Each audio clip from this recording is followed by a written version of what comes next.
I've learned a lot of lessons in life. One of the things I've learned is I've learned about moving through it. Now, I want to help you to move through life. And I believe that life is a lot like riding a bus. So I'm going to give you some lessons that I've learned riding a bus. Now, if you were a kid and you used to have to bus to school, you know what I'm talking about. Maybe you're a commuter from the suburbs to downtown and you had to ride a bus. Whatever the context is, this might give you a little bit of a frame to how to understand, to how to move through and learn some lessons about riding a bus. First lesson is the bus driver's in control. I think it's really critical for us to understand that life isn't about everything I control. In fact, the thing that creates the greatest frustrations in life is when we feel out of control. So the real question is who are you trusting to get you to your destination? Well, I've decided to get in the bus where Jesus is the driver. I don't know who's driving your bus. Maybe your career, maybe money, maybe a desire or a pursuit of pleasure, whatever it is, that's what's controlling the direction you're going. So I'd rather use the Lord as my bus driver. So understand, the bus driver's in control, not you, you're a passenger. And so be a passenger. The second thing is the bus driver has the responsibility. So if he's driving, he's got the responsibility to get you to your destination. Now I know I have responsibility. I got to get on the bus. I got to align with the route that the bus driver is taking. So there's decisions I have to make before I get on the bus. But once I get on the bus, he's responsible to get me to my destination.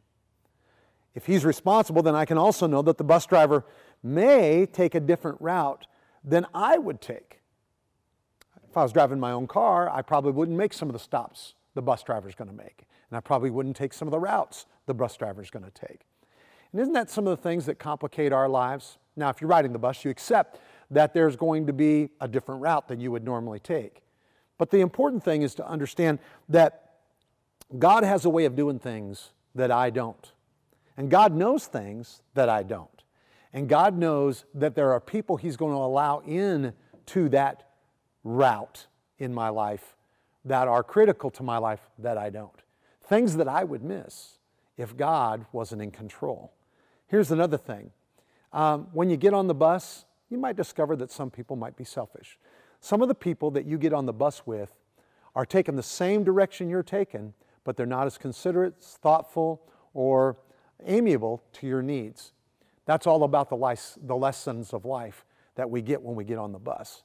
So it's super important that we understand people on the bus are probably going to disappoint us, but the bus driver is still faithful. And that's critical. Sometimes you have to sit next to another person. Sometimes you just can't have your own seat. And life is about that. Sometimes it gets a little crowded, feels a little maybe uncomfortable. Maybe you're next to somebody that doesn't smell like you, doesn't dress like you, doesn't look like you, talks too much or doesn't talk enough. Whatever the situation is, that's what riding on this bus is all about. So could be maybe your church, maybe in your family. You have people that you have to ride the bus with that is maybe not as comfortable. Or you sit next to another person that really adds value, really gives a pleasant conversation, really encourages your life, has a lot of laughs.